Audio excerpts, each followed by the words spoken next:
This is Rick Renner speaking to you from Sparkling Gems Volume 1 for February the 3rd, which is called Do Whatever is Necessary to Keep Envy and Strife Out of Your Life.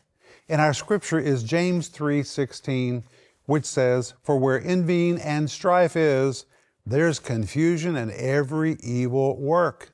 This word envy describes a fierce desire to promote your own agenda to the exclusion of everyone else. The word strife is the Greek word aletheia. It really describes a political party. It depicts one who has his own platform, he has his own agenda, and he's willing to promote his own agenda to the exclusion of everyone else.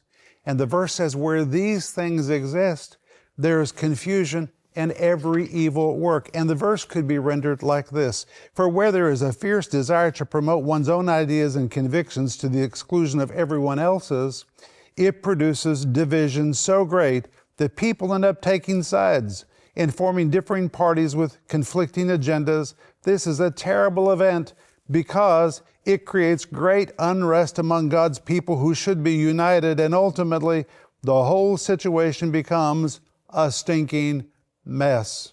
My friends, don't give in to envy and strife.